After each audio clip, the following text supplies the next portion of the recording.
Story 1. People who speak poorly about others when they are not present, especially if they act differently and kindly when that person is around. Story 2. I used to go to Disneyland a lot because the piano player on Main Street was a friend of mine. There was a group of us who would spend the day around the piano and socialize. One guy would come every so often. We will call him Bob. He visited with his mother, whom he pushed in her wheelchair. Bob had an angelic singing voice and a talent for showmanship. The piano player would start playing show tunes, and Bob would put on a performance better than some of the hired talent at the park. He even gave me pointers on my own singing. He was a very likable person, and although I did not know him well, I always enjoyed his visits. One day, I arrived at the park, and as soon as the piano player saw me, he silently handed me a slip of newspaper. It was an article about Bob, who had just been sentenced to prison for statutory rape of girls who were students at the dance academy he ran. During the trial, several more girls came forward, and those cases were pending. Story 3. Not washing their hands in the bathroom. I have unfortunately encountered this twice this week in my office building. Story 4. When someone talks down to people who serve them, like waiters, janitors, or cashiers, they will smile at you but snap at someone else the moment they think it does not matter. That little glimpse of how they treat people they do not need tells you everything. Story 5. When people point out others' flaws just to feel superior, it is unnecessary. For example, you did not need to say anything about the lettuce stuck in someone's teeth and how unappealing it looks. Instead, quietly inform the person that they have a piece of lettuce stuck. Do not highlight others' shortcomings. If someone's crown is crooked, fix it discreetly without telling everyone it was crooked. Story 6.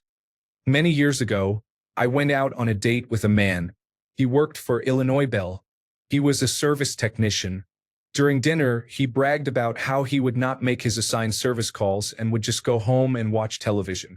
There was no second date. Story 7. When someone treats service workers as if they are beneath them, you can be charming, funny, even generous, but the second you snap at a waiter, roll your eyes at a cashier, or act entitled to someone just doing their job, it is an instant no. Kindness is not how you treat people when it is easy. It is how you treat people when you think no one important is watching. Story 8.1. Treating service people or helpers poorly.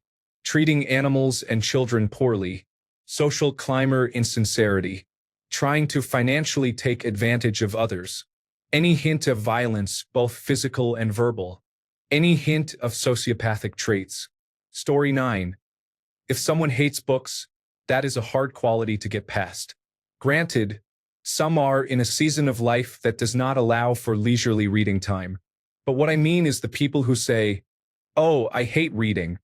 To me, that indicates a lack of humility, curiosity, or self-discipline. Similarly, I detest it when I see someone being less than kind to the marginalized, older people, babies, or general minority groups.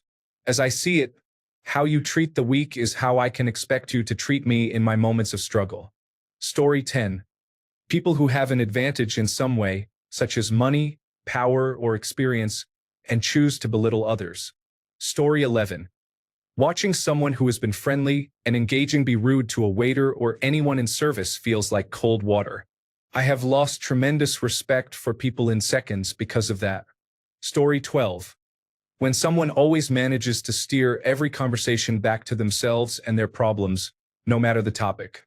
It is as if nothing else matters except their drama or struggles. Story 13. Neglect for their children and animals. I had a coworker that everyone disliked. I wanted to be nice to her and give her a chance.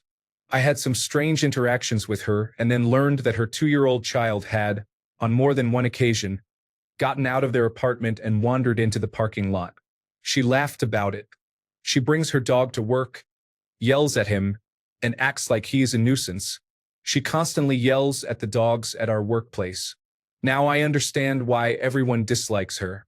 There is no respect for people who are mistreating their children and animals. Story 14. Grown men flirting with teenagers. You can be my friend for 10 years, but if you do that, you become a creep to me immediately. Story 15. When people keep looking at their screens during conversations, I find it hard to trust them. Whether it is a text message or a random notification, constant phone buzzing is distracting. Story 16. How they treat children and animals. Racism, homophobia and transphobia, anti-men rhetoric, outdated beliefs about women, degrading comments toward any gender, abusive behavior, how they treat other people, if they are generally unpleasant, if they mistreat people they see as inferior, if they act like a Karen, especially towards service workers. Story 17. Folks who disrespect others based on their status. I had a friend for years.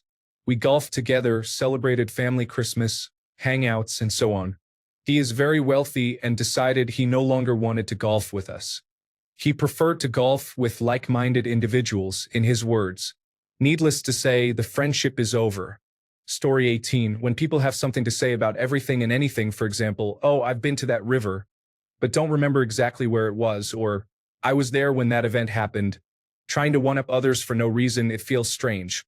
Then there is the person who replies to everything, such as when the cloud engineer shares an update in the chat and that person immediately runs to chat generative pre-trained transformer to seem knowledgeable.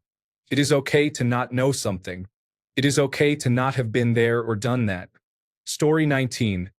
A man who divorces his loyal wife once he becomes wealthy.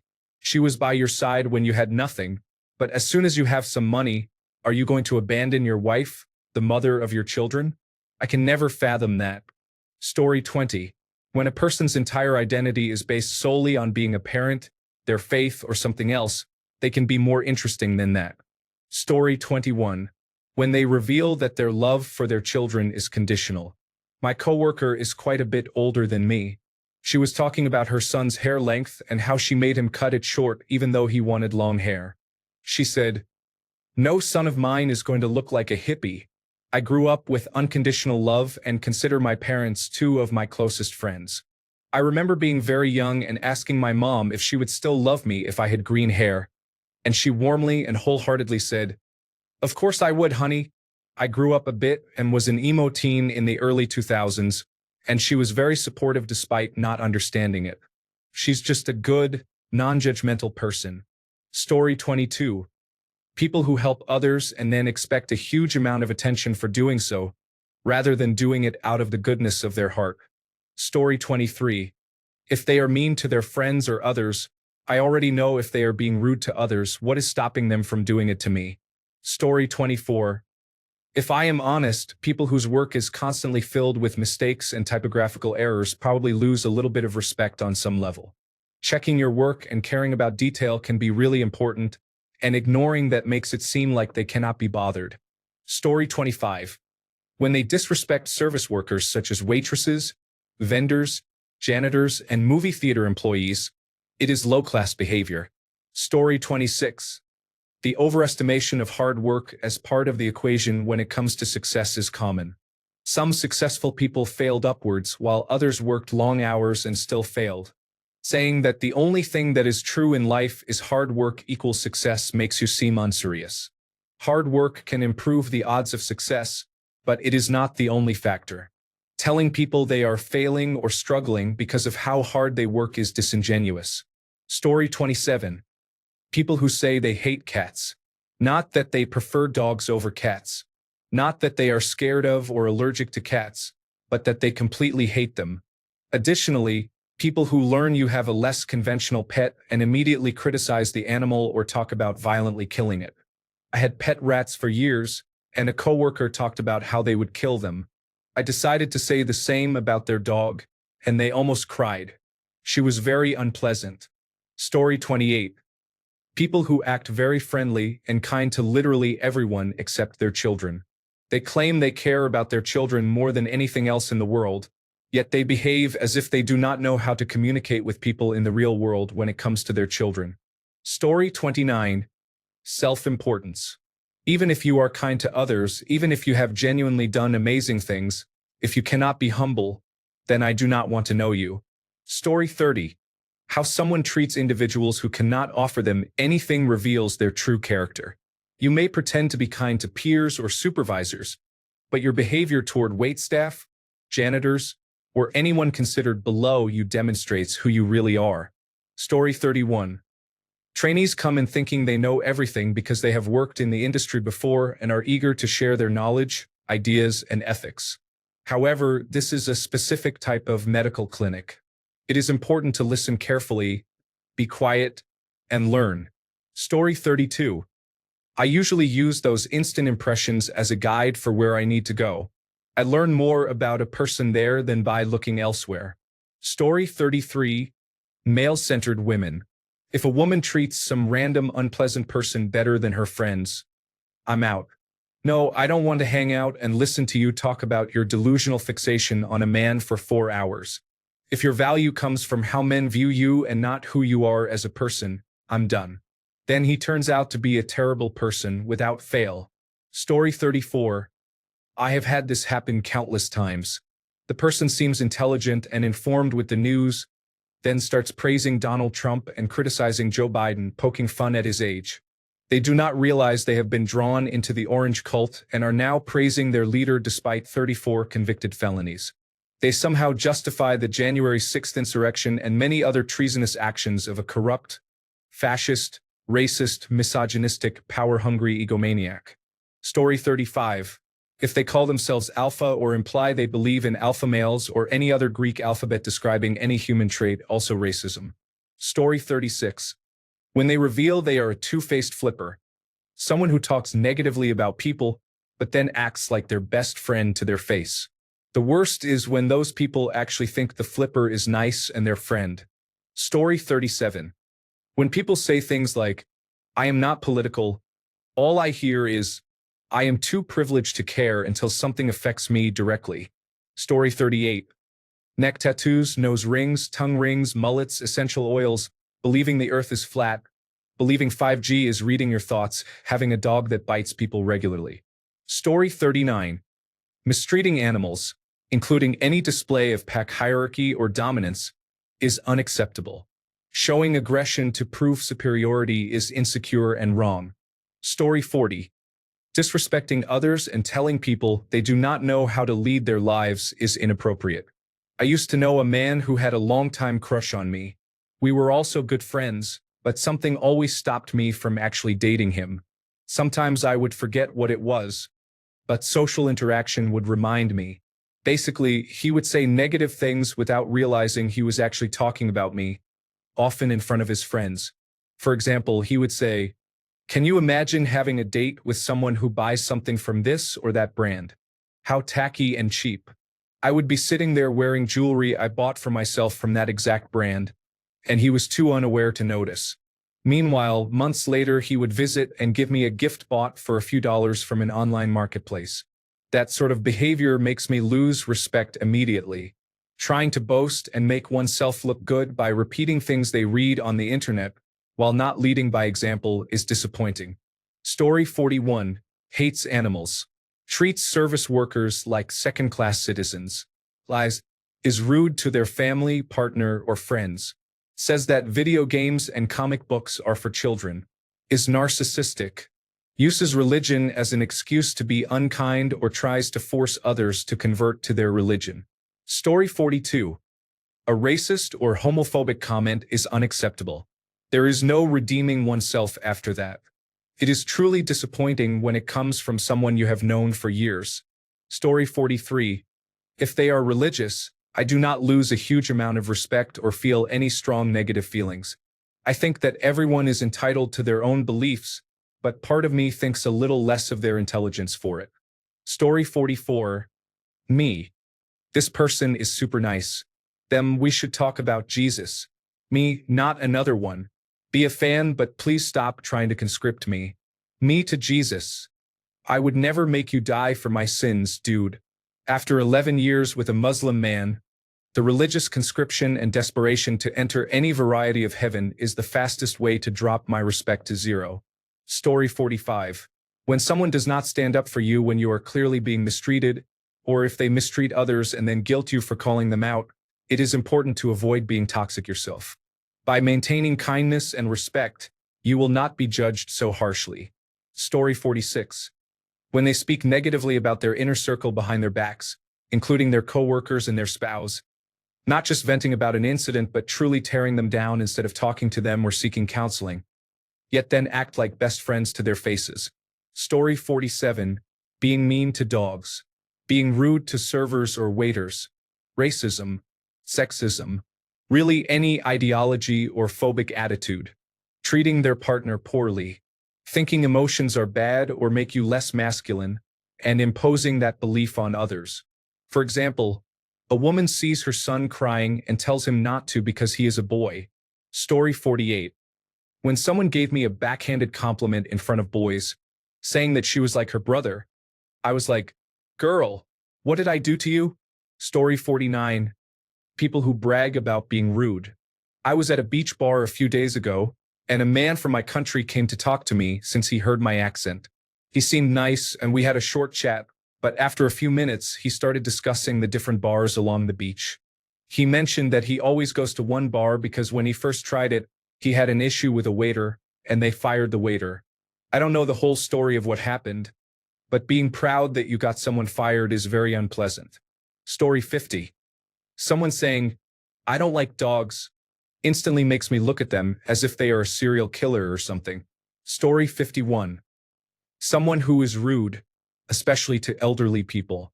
Elderly people also need to be guided and assisted, especially when they are trying their best to understand technology.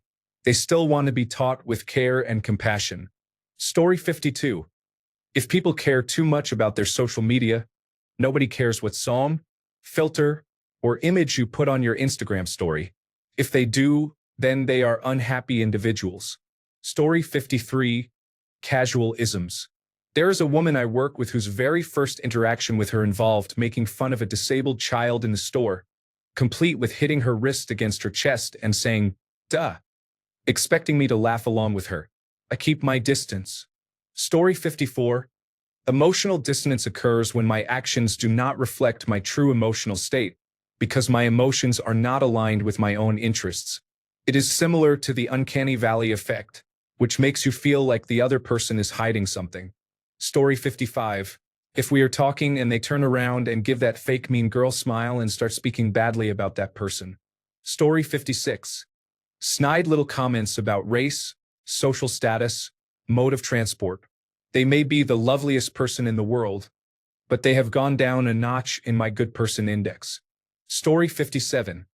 Treating animals poorly and treating people differently based on their social status is wrong. In my opinion, there is nothing more attractive than a well-mannered and kind man who respects everyone equally. Story 58. When someone puts down other people's passions, hobbies, fashion, and so on, and talks about some greater purpose, saying things like, "You are wasting your talents," "You are missing your purpose," or "What a waste." The worst part is that they often think those are compliments. Story 59. Not sure if anyone else has commented on this, but when you take out money to give to someone who is homeless and they say, "Oh, don't do that, they are probably just going to buy drugs or alcohol." No thanks. Story 60. The degree of respect I maintain depends on how well they can handle varying degrees of contradiction. Story 61. When they live off their partner and do not work, even though they are able to, they are just lazy and do not achieve anything in life. Story 62. Smoking, does not like dogs, is into boxing or ultimate fighting championship, hunts for fun, has more than 3 children, drives a massive pickup truck, votes for Donald Trump or worse. Story 63. If you are a grown man and you walk around with a backwards baseball hat on, I am just not interested. Story 64. When someone speaks negatively about a person who just walked away from a group conversation or shares secrets of someone who confided in them, not taking care of your children. Story 65. When they treat me differently when other people are around. When they try to diminish me or others to elevate themselves. Story 66. Lying about trivial things. If someone can tell pointless lies, such as saying they went to the doctor for heart problems or that they visited Chester Zoo on the weekend, what else are they lying about? Story 67. When someone speaks overly confidently about an opinion they have, as if it is very well informed, usually based on something they saw on social media, and they know their opinion is likely to make other people feel insecure because it dismisses other perspectives. This often happens with topics like parenting methods or similar subjects. Basically, insecure people handling their insecurity poorly annoy me, especially because I was once that person. Story 68. When they treat service workers poorly and speak negatively about others behind their backs. Story 69. Someone who gets easily mad or frustrated. I left 6.5 years of domestic violence. They have to be able to handle the frustration of dropping something or someone mildly cutting them off. I cannot have that kind of fear again. They need to be stable and manage their emotions. Frustration is fine, but they must communicate their frustration to me in a healthy way. Story 70. Using the thinking emoji. Every time I have seen someone use it, they turned out to be really unintelligent. Story 71. If they speak negatively about their spouse or partner, it may be justified, but it gives me pause. Story 72. Part of my family, I am a 14-year-old female, and my sister is 19 years old. Every time I go to my grandparents' house and part of my family is present, they always call me by my sister's name. They say things like, "You came back from the army?" And, "It's amazing how you look the same." My sister and I do not look alike at all. I have lost all of my respect for them. Story 73. Being a supporter of Donald Trump causes a loss of respect, regardless of who you are. Story 74. Being rude and acting as if you are better than all the people around you, especially when other people say there is nothing to do about it and he will not stop. I am not talking to them. You are not going to talk down to me. Story 75. People who go out of their way to make it apparent they really dislike children. I understand that children are not everyone's preference, but when it feels like there is a genuine hatred of them, it instantly makes me think you are a bad person. Story 76. People who scrutinize or misjudge someone's post history solely based on the titles without reading the descriptions of the posts. Story 77. I have noticed that I am very understanding when I meet adults who are struggling or financially irresponsible.